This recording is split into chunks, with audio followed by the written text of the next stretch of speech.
नमस्कार, मंडल न्यूज़ में आप सभी दर्शकों का स्वागत है। मैं चंद्रप्रकाश दुबे।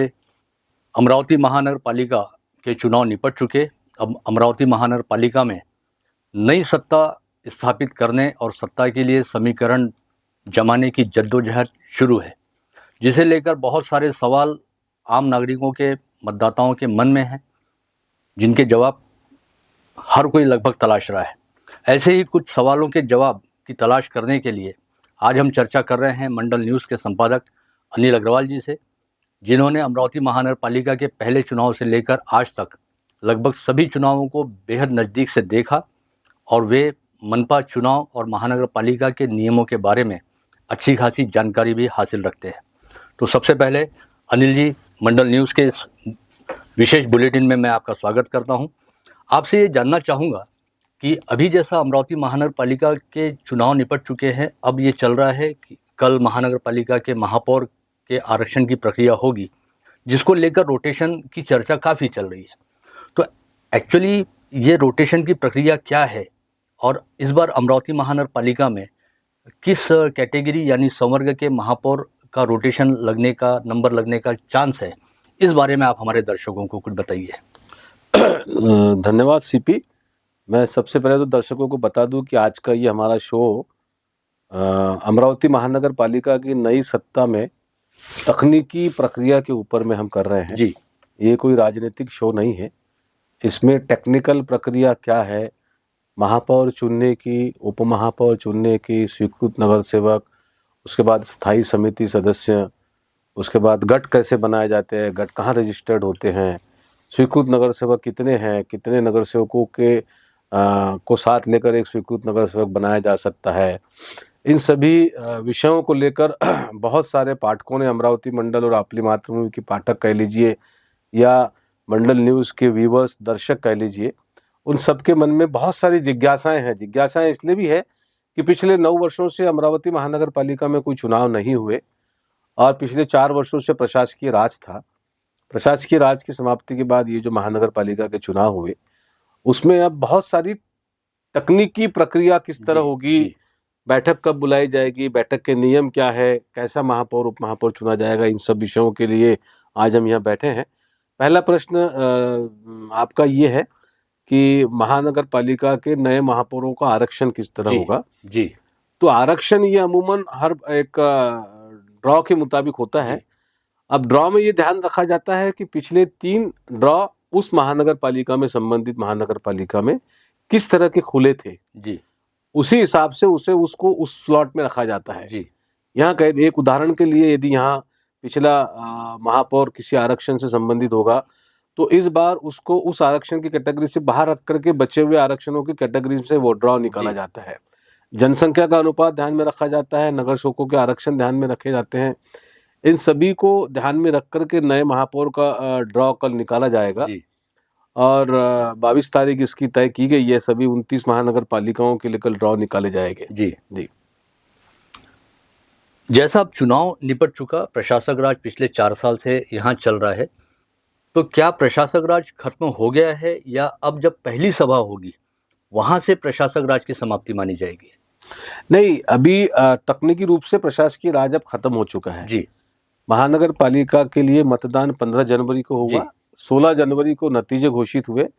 16 जनवरी को नतीजे घोषित होने के बाद सरकारी गैजेट नोटिफिकेशन के लिए यहाँ से सारी जानकारी नागपुर भेजी गई। नागपुर प्रिंटिंग प्रेस से गैजेट नोटिफिकेशन कल इशू हुआ है। कल शाम में जारी हुआ। कल शाम में, यानी कल शाम में ये अधिकृत रूप से शिक्कामोर्तब हो चुका है कि अमरावती महानगर पालिका को 87 नगर सेवक मिल चुके हैं, नए नगर सेवक। इसलिए अब अमरावती महानगर पालिका में प्रशासकीय राज कल से समाप्त हो चुका है, ये हम स्पष्ट रूप से कह सकते हैं। लेकिन अभी चूंकि हाउस एग्जिस्ट नहीं हुआ, मतलब अभी लोकल बॉडी पूरी फॉर्म नहीं हुई, तो पूरा कामकाज तो प्रशासक यानी आयुक्त के जरिए ही चल रहा है। नहीं, आयुक्त का अपना पद है जी। अभी 87 नगर सेवक चुने गए हैं। अब 87 नगर सेवकों के बाद विभिन्न समितियां, स्थायी समिति सभापति, महापौर, उप महापौर, स्थायी समिति के सदस्य, इन सभी पदों का भरा जाना आवश्यक है, जो आने वाले दिनों में अपनी प्रक्रिया के मुताबिक समय समय पर चुने जाएंगे। जी। एक चर्चा आज से बहुत ज़्यादा शुरू हुई अनिल जी कि अब मनपा के अलग अलग गट बनेंगे। तो एक आम धारणा है कि हर पार्टी का अपना गठ होता है या दो पार्टियां मिला के अपना एक गठ बना सकती हैं। सबसे पहले तो इस पे थोड़ा सा आप प्रकाश डालिए, तो फिर इसी को लेके एक अगला प्रश्न लेता हूँ। देखिए दुबे जी, एक बड़ा इंटरेस्टिंग विषय है सामान्य नागरिक के लिए। जी हमारे यहाँ मिलिंद चिमोटे महापौर थे। जी मिलिंद चिमोटे जब महापौर थे, शायद 2002 या 3 की बात है। जी विलासराव देशमुख उस समय मुख्यमंत्री हुआ करते थे। हाँ उस समय महानगर पालिका में जो अलग अलग चुनाव होते थे 4 महीने तक, फरवरी महीने में चुनाव होते थे स्थायी समिति सदस्यों के, जी मार्च में चुनाव होते थे स्थायी समिति सभापति के, सभापति के अप्रैल में चुनाव होते थे विभिन्न विषय समितियों के सदस्यों के, और मई में चुनाव होते थे विभिन्न विषय समितियों के अध्यक्षों के।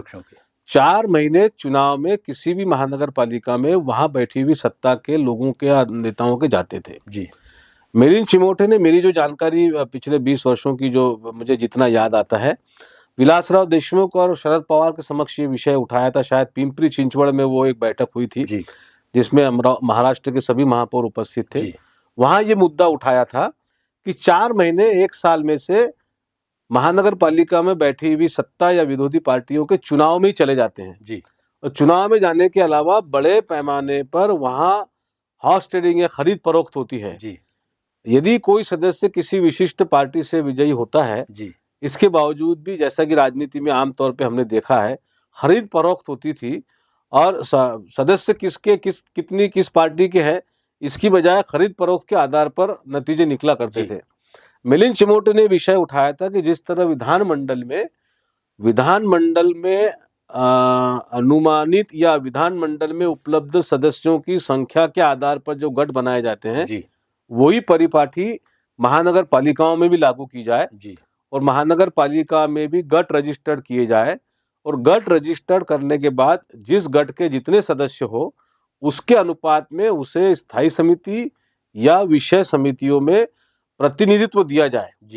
विलासराव देशमुख और शरद पवार साहब ने विभिन्न महापौरों द्वारा उठाए गए इस विषय को स्वीकार किया और 2008 में शायद ये कानून बना था, जिसमें एक अमेंडमेंट 2012 में हुआ।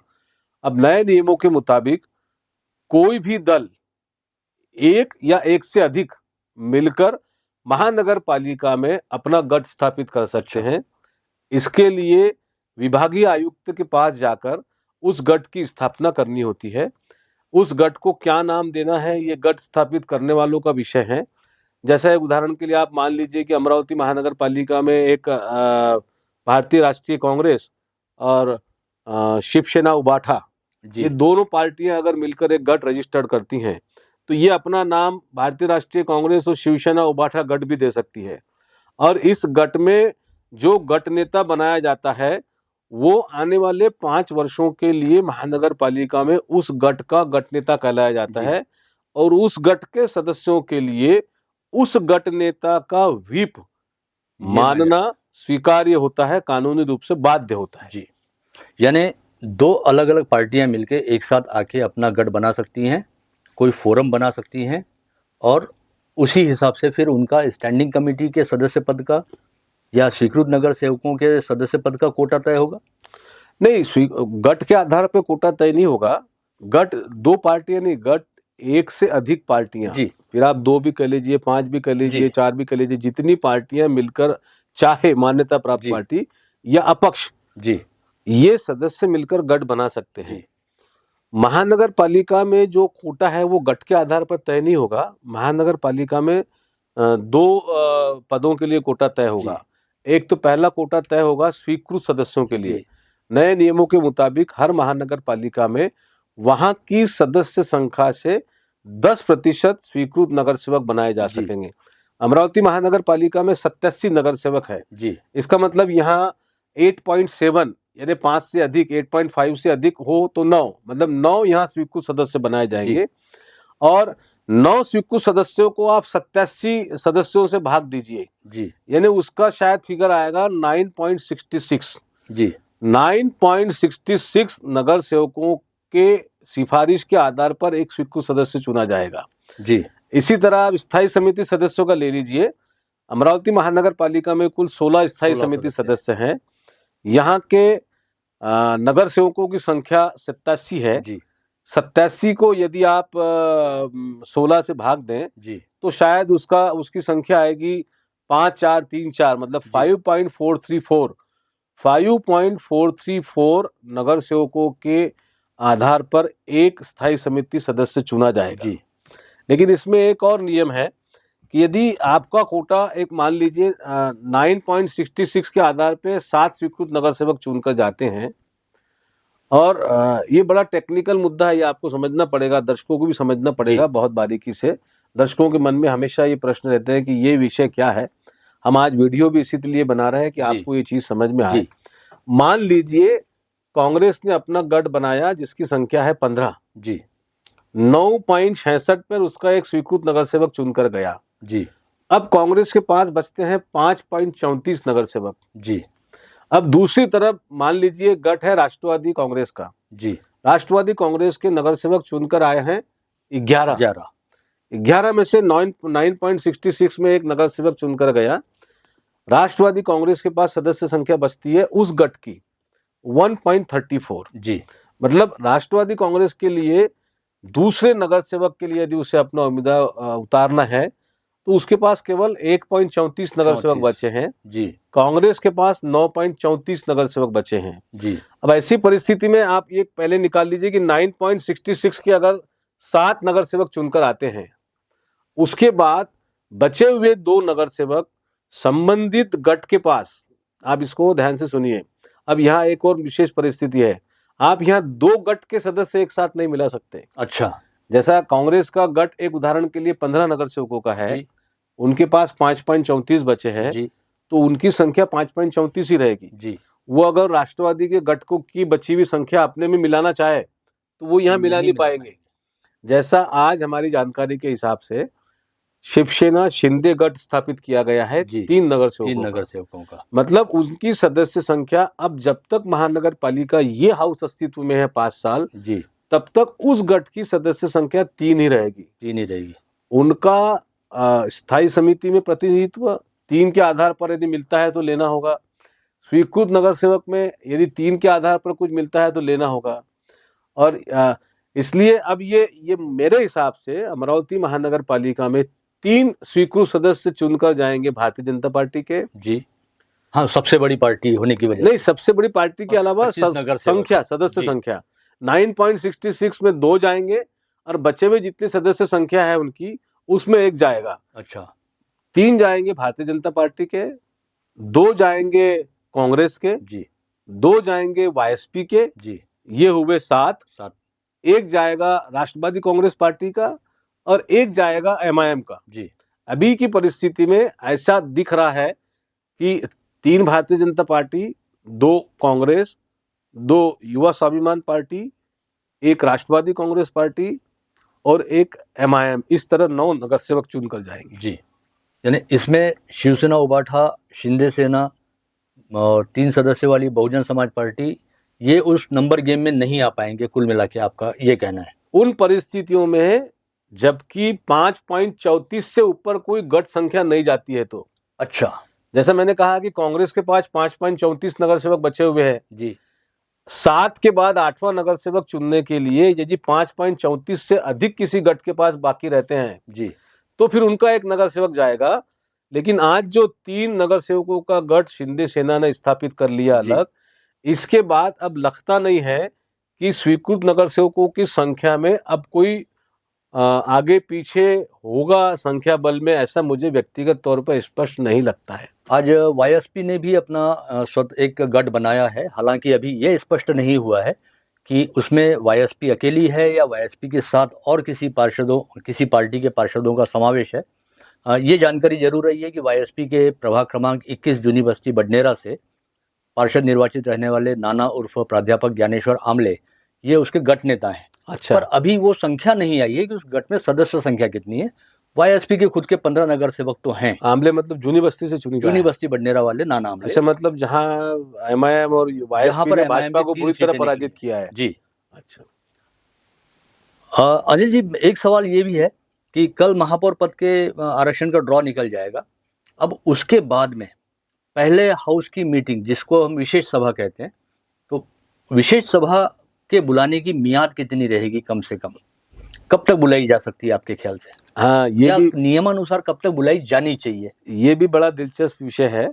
अब इसके लिए एक बात और दर्शकों को समझनी होगी। इसके लिए महाराष्ट्र में 2 नियम हैं। एक नियम केवल मुंबई महानगर पालिका के लिए और एक नियम मुंबई महानगर पालिका को छोड़कर बची हुई शेष महानगर पालिकाओं के लिए। मुंबई महानगर पालिका में ड्रॉ के 24 घंटे के भीतर भी बैठक बुलाई जा सकती है, अच्छा, वहां के नियमों के मुताबिक। और अन्य महानगर पालिकाओं के लिए ये नियम है कि महापौर और उपमहापौर के चुनाव के लिए कम से कम 8 दिनों का नोटिस देना होगा। हालांकि उसमें इस्तेमाल किया गया शब्द जो पोर्ट नियम 1 है जी, उसमें शब्द इस्तेमाल किए गए हैं एज अर्ली एज पॉसिबल जी, ऐसा शब्द इस्तेमाल किया गया है। लेकिन साथ ही यह भी लिखा गया है कि जिस दिन महापौर और उपमहापौर के चुनाव होंगे उसके 3 दिनों पूर्व उस चुनाव के लिए इच्छुक उम्मीदवारों को नामांकन दाखिल करना आवश्यक होगा। जी, मान लीजिए अमरावती महानगर पालिका में महापौर और उपमहापौर के चयन के लिए अगर 5 फरवरी को बैठक बुलाई जाती है जी, तो 2 फरवरी आखिरी तारीख होगी जब उस चुनाव के उस पद के इच्छुक उम्मीदवारों को अपने नामांकन दाखिल करने होंगे। जी, और अमूमन एक मोटे तौर पे ऐसा कहा जाता है कि मुंबई छोड़कर शेष सभी महानगर पालिकाओं में 8 दिन के नोटिस पर यह विशेष सभा बुलाई जाती है, यह आम सभा नहीं होगी। जी, और महानगर पालिका के नए नियमों के मुताबिक अब महानगर पालिका में जितने भी पद है नगर सेवक को छोड़कर उसमें से केवल महापौर और उपमहापौर के ही सीधे चुनाव होते हैं जी, और वह चुनाव उस हाउस में उपलब्ध संख्या के आधार पर होते हैं। ये भी आपको समझना होगा। जी, जी, मैं अभी वहीं आने वाला था। अमरावती में एक चर्चा है कि अमरावती में महापौर चुनने के लिए 44 का मैजिक फिगर आवश्यक है। अमरावती महानगर पालिका में महापौर चुनने के लिए 44 का नहीं, उस हाउस में उस समय चुनाव के समय उपलब्ध नगर सेवकों के मतलब नगर सेवकों का 50% प्लस 1। एक उदाहरण के लिए अगर उस समय उस दिन नगर सेवक 80 उपस्थित रहते हैं तो 41 पर महापौर चुना जाएगा। जी, उस दिन अगर 70 नगर सेवक उपस्थित होते हैं जी, तो 35 प्लस 1 36 पर महापौर चुना जाएगा। मैं ये आपको इसलिए बता रहा हूँ, ये मुझे लगता है कि मुंबई में यही खेल खेला जा रहा है। जी, बची महानगर पालिकाओं में तो ये खेल कहीं दिख नहीं रहा है। उस दिन अमरावती महानगर पालिका में जितने नगर सेवक उपस्थित रहेंगे सीधे तौर पर हाथ उठाकर, यह भी नियम है, पहले गुप्त मतदान होता था, अब हाउस में उपस्थित नगर सेवकों को हाथ उठाकर महापौर और उपमहापौर के विशेष सभा में चुनाव कराए जाएंगे। उदाहरण के लिए अगर उस दिन 87 नगर सेवक उपस्थित होते हैं तो 44 नगर सेवक का वोट जिसे मिलेगा वो महापौर और उपमहापौर बनेगा। सदन में किसी भी नगर सेवक की उपस्थिति प्रशासन की तरफ से तो कंपलसरी नहीं होती है। प्रशासन उनको पूर्व सूचना दे देता है कि आप इस दिन हमारी ये विशेष सभा है या आम सभा है। लेकिन पार्टी लेवल पे या गट लेवल पे उसकी उपस्थिति कंपलसरी होती है, क्योंकि गट नेता उसके लिए विप जारी करता है। विप में यहाँ तक लिखा रहता है कि इस दिन मीटिंग है, मीटिंग के अंदर विषय क्या होने वाला है, और अगर चुनाव है तो आपको किसके फेवर में वोट करना है। तो उस कॉरपोरेटर को वहाँ पे उपस्थित रहना ही है। अगर वो उस विप का उल्लंघन करता है तो उस पर दल बदल या अपात्रता की कार्रवाई होगी। तो अब यहाँ पर यह है कि क्या पूरा गट ही अनुपस्थित रह सकता है, या क्योंकि गट नेता के विप की अनदेखी करके कोई 2-4 नगर सेवक तो अनुपस्थित रहने के बारे में सोच नहीं पाएंगे। नहीं, देखिए, और अमरावती महानगर पालिका में आज तक ये भी कभी नहीं हुआ कि पूरे हाउस में से पहले ही दिन कोई अनुपस्थित भी रहा हो। ये भी एक बड़ा विशेष उल्लेखनीय चीज है।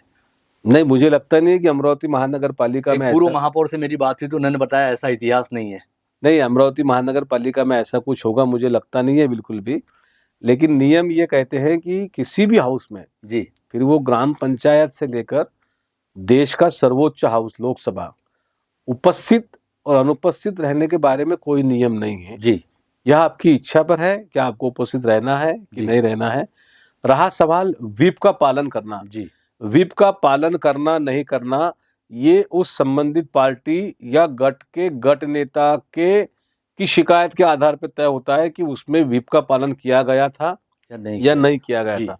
लेकिन केवल हाउस में आप अनुपस्थित है इसलिए केवल आपने व्हिप का पालन नहीं किया, ये कानूनी रूप से मान्य नहीं होता है। अच्छा, अब आपने जो बताया कि 8 दिन का नोटिफिकेशन, यानी अभी तक जो उत्सुकता चल रही थी कि चुनाव हो गए हैं, 22 तारीख को आरक्षण का ड्रॉ हो जाएगा और फटाफट महापौर उप महापौर का इलेक्शन भी हो जाएगा, यानी अब 22 तारीख को ड्रॉ घोषित होगा, 23 तारीख को यहाँ पर ड्रॉ की अधिसूचना आएगी, फिर उसके बाद में नियमानुसार इनको महानगर पालिका प्रशासन को विभागीय आयुक्त से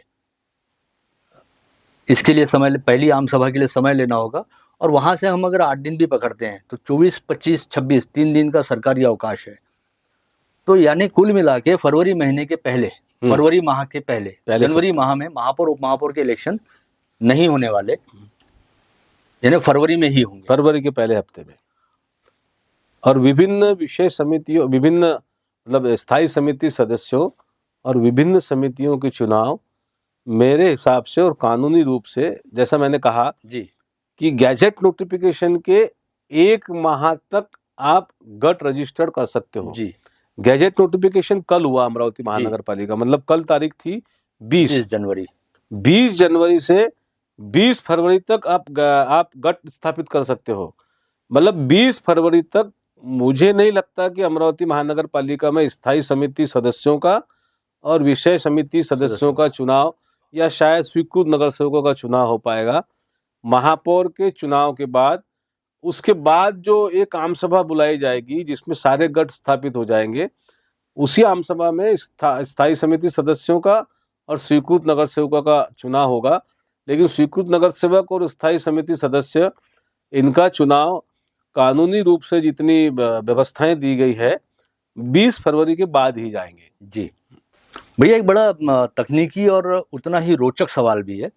एक ऐसी चर्चा है, पूछा जा रहा है कि क्या ऐसा हो सकता है कि किसी एक पार्टी के चुनाव चिन्ह पर चुने हुए कुछ नगर सेवक, एक गठ में एक से ज़्यादा पार्टी के नगर सेवक शामिल हो सकते हैं, लेकिन क्या एक ही पार्टी के कुछ नगर सेवक 2 अलग अलग गुट बना सकते हैं?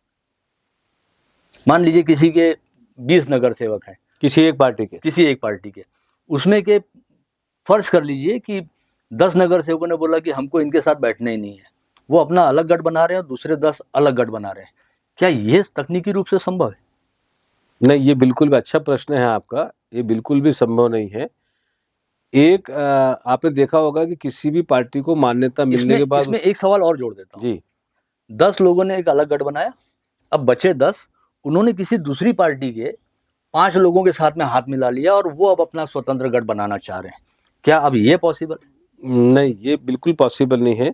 जैसा कि आपको पता है कि किसी भी पार्टी को मान्यता 3 स्तर पर दी जाती है। एक राज्य स्तर पर दी जाती है, वो राज्य स्तर का गठ, राज्य स्तर की मान्यता प्राप्त पार्टी होती है। एक दिया जाता है केंद्रीय स्तर पर, जिसको हम नेशनल पार्टी कहते हैं, और एक दिया जाता है विभागीय स्तर पर जो लोकल चुनाव लड़ सकते हैं। उस ऐसी परिस्थितियों में उन पार्टी का एक व्हिप और एक एबी फॉर्म निकलता है जिसके आधार पर चुनाव लड़े जाते हैं। मान्यता प्राप्त, अपक्ष छोड़कर जी, मान्यता प्राप्त कोई भी पार्टी के सदस्य यदि विभाजित हो जाते हैं तो उन सदस्यों की सदस्यता भी जा सकती है। अच्छा, मतलब मान्यता प्राप्त सारे सदस्यों को एक ही जगह पर आना आवश्यक है जी। जैसा उदाहरण के लिए आप मान लीजिए, यहाँ पर किसी एक पार्टी के 20 नगर सेवक चुनकर आए जी, उन 20 के 20 सभी नगर सेवकों को एक साथ बैठना आवश्यक है जी। 5 इधर 5 इधर 5 इधर ऐसे नहीं बैठ सकते, फिर तो ये सारे गट और इनका कोई विषय नहीं है जी। ये जरूर हो सकता है कि कोई भी किसी के साथ भी गट में बैठ सकता है। यहाँ विचारधारा वाला कोई विषय नहीं, यहाँ सारा विषय है टेक्निकल वाला, इसलिए। लेकिन ये जरूर है कि किसी भी एक पार्टी के उस झंडे के नीचे चुनकर आए हुए संबंधित पार्टी के एबी फॉर्म के नीचे विजयी हुए नगर सेवक गठ बनाते समय विभाजित नहीं हो सकते। जैसा यहाँ मान लीजिए उभाटा के 2 सदस्य हैं जी, एक शायद तायडे, रेखा पंजाब राव तायडे है, तायवाड़े, और एक लवाड़े है जी। अब ये दोनों अगर चाहे कि एक ये गठ में और एक ये गठ में, तो दोनों की सदस्यता चली जाएगी। दोनों को किसी भी जगह एक स्थान पर बैठना होगा साथ में, ये गठ में बैठे या ये गठ में, किसी भी गठ में बैठना है तो दोनों को एक साथ बैठना होगा। अगर वो दोनों एक एक अलग अलग बैठे तो दोनों की सदस्यता खतरे में आ सकती है जी। तो दर्शकों, राजनीति बड़ी ऊपर से रोचक लगाई समझ में आती है। हम लोग राजनीति को लेके बहुत सारी चर्चाएं करते हैं, लेकिन जिसको राजनीति में एक शब्द होता है नंबर गेम और राजनीतिक समीकरण, राजनीतिक गणित, तो वो अंदर के समीकरण, अंदर के गणित क्या होते हैं, ये शायद अनिल जी की बातों को, उनके द्वारा प्रस्तुत किए गए तमाम आंकड़ों को सुनकर आप सभी को समझ में आया होगा। अनिल जी, एक ये सारे तकनीकी विषय थे, एक बड़ा आपसे बात करते करते एक विषय और दिमाग में आया। 9 साल बाद में अमरावती महानगर पालिका के चुनाव हुए, जिसमें से 4 साल से अमरावती महानगर पालिका में प्रशासक राज चल रहा है। यानी 4 साल अमरावती में जनप्रतिनिधि, लोकल जनप्रतिनिधि नहीं थे। महानगर पालिका के अधिकारियों को, कर्मचारियों को प्रशासक राज में काम करने की एक तरह से अब आदत हो गई। यानी ये सन 1992 वाला एक स्थिति बन गई है, जब लंबे प्रशासक राज के बाद में पहली बार हाउस बैठा था। शहर में अपनी काफ़ी समस्याएं हैं, बहुत सारे नए चेहरे चुन के आए हैं जिनको महानगर पालिका के काम का फिलहाल अनुभव नहीं है। अब ऐसी स्थिति में इन नए पार्षदों के सामने या कुछ पुराने पार्षदों के भी सामने काम करने को लेकर चुनौतियां कैसी रहेंगी, या इनकी प्राथमिकताएं क्या होनी चाहिए, आपको क्या लगता है?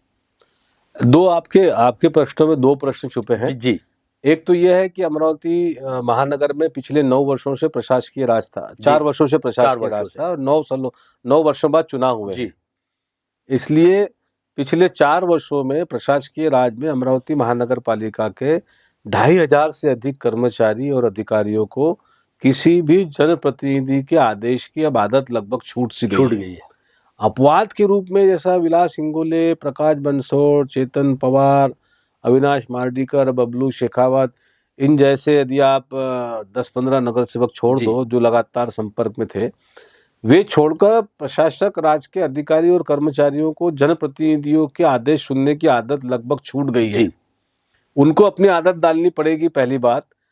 दूसरी बात, उनसे निपटना अनुभवी सदस्यों के लिए तो ठीक है जी, नए सदस्यों के लिए निपटना बहुत ही थोड़ा सा टेढ़ी खीर होगी जी। और मैं इस वीडियो के माध्यम से, हालांकि हमारा ये विषय नहीं है, लेकिन अमरावती के एक नागरिक के रूप में जी, मैं अमरावती की सभी महानगर पालिका में काम करने वाली सभी पार्टियों के नेताओं से जी एक विशेष विनती करना चाहूंगा कि वे अपने नए नगर सेवकों के लिए एक प्रशिक्षण सत्र और शिविर लगाए। बहुत जरूरी है, बहुत जरूरी है। वो इसलिए जरूरी है जी कि मुझे पत्रकारिता करते हुए लगभग 35 वर्ष हो गए, आपको भी शायद इतने कमोबेश इतने वर्ष हुए जी। महानगर पालिका में जाने के बाद हमको भी कई बार तकलीफें होती हैं।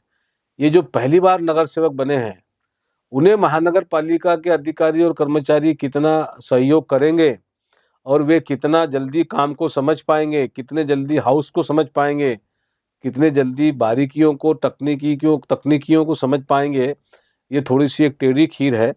मैं मनपा आयुक्त से भी एक नागरिक के रूप में, पत्रकार के रूप में नहीं, एक नागरिक के रूप में महानगर पालिका के आयुक्त से भी विनती करूंगा, विभिन्न पार्टियों से भी विनती करूंगा कि वे सभी अपने वैचारिक विचारधाराओं को परे रखकर सारे निर्वाचित नगर सेवकों के लिए, जिनके पास अनुभव है, जो अनुभवी नगर सेवक हैं, उनका एक प्रशिक्षण लगाए, प्रशिक्षण शिविर लगाए।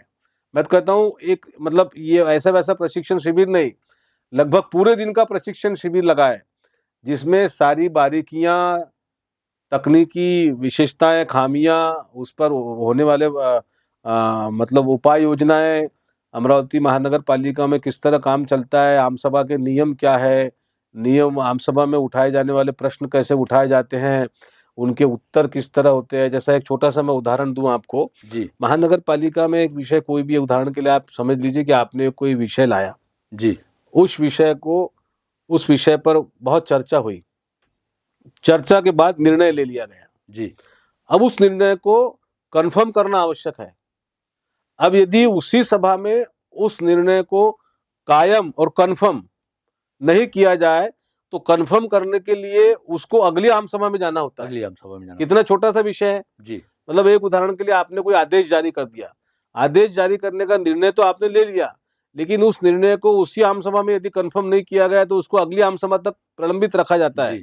कई बार हमने देखा है पिछले हाउस में 6-6 महीने तक आम सभा नहीं हुई थी, कैरी फॉरवर्ड होता रहता है, तो इसलिए मैं पुनः विनती करूंगा एक नागरिक के रूप में, और हम दोनों नागरिकों की ओर से मैं विनती करूंगा मनपा आयुक्त से, सभी राजनीतिक पार्टियों से, वे आपसी विचारधारा, आपसी राजनीतिक मतभेद इसको परे रखकर नए नगर सेवकों के लिए एक पूरे दिन का प्रशिक्षण शिविर लगाएं, और उसमें जितने अनुभवी नगर सेवक है उसमें से यदि कुछ पराजित भी हुए हैं जी, तो भी उन्हें बुलाकर नए नगर सेवकों की मन में जितनी जिज्ञासाएं हैं उन सभी जिज्ञासाओं को शांत करें। क्या जो पराजित नगर सेवक हैं, अब इसी में से एक नया सवाल उठ गया, जो पराजित नगर सेवक हैं, क्या स्वीकृत नगर सेवक के तौर पे उनकी सदन में वापसी हो सकती है, नहीं, ये ताकि तो उनके अनुभवों का भी लाभ मिले? ये तो उन राजनीतिक पार्टियों का विषय है, ये हमारा विषय कोई है नहीं। पर संभावना होती है क्या ऐसी कि कोई अगर चुनाव हार गया है तो उसको स्वीकृत नगर सेवक के तौर पर क्या शामिल किया है? मैं इसका तकनीकी पक्ष ही जानना चाह रहा हूँ नहीं, तकनीकी पक्ष के लिए स्वीकृत नगर सेवक को का चयन करते समय महानगर पालिका में कुछ नियम बनाए गए जी। हैं। जैसा वकीली पेशे से कोई लिया जा सकता है, सामाजिक क्षेत्र से कोई लिया जा सकता है, उसके जितने पक्ष है उन पक्षों में उन नियमों में फिट बैठना जरूरी है। फिर वो पराजित हुआ है तो उसका कोई फर्क नहीं पड़ता है। लेकिन यदि राजनीतिक रूप में इसके बारे पर विचार करें तो हर राजनीतिक पार्टी के पास पराजित हुए हुए 35, 30, 25, 20, 40 जी लोग होते हैं। तो पराजित में से यदि वो चयन करे तो उसे बहुत मुश्किल जाती है। जी इसलिए कोई राजनीतिक पार्टी अमूमन तौर पर डिफीटेड नगर सेवकों को स्वीकृत नगर सेवक इमीडिएट नहीं बनाती है। ठीक। तो दर्शकों, ये थे मंडल न्यूज़ के संपादक अनिल अग्रवाल जी, जिन्होंने राजनीति से परे हटकर राजनीति के साथ जुड़े हुए जो तकनीकी पक्ष हैं उनके ऊपर बड़े विस्तार के साथ प्रकाश डाला। मुझे लगता है कि ये जानकारी जितनी अमरावती शहर के आम नागरिकों और मतदाताओं के लिए उपयोगी है, उससे कहीं ज़्यादा अमरावती की राजनीति के साथ जुड़े नेताओं, पदाधिकारियों, विशेषकर अमरावती महानगर पालिका में पहली बार निर्वाचित हुए हमारे नए नगर सेवकों के लिए कहीं ज़्यादा उपयोगी है। अनिल जी, मंडल न्यूज़ के इस विशेष बुलेटिन में आज इस विषय पर अपने विचार रखने के लिए बहुत धन्यवाद। थैंक यू, बेहद आभारी हूं। Thank you, thank you.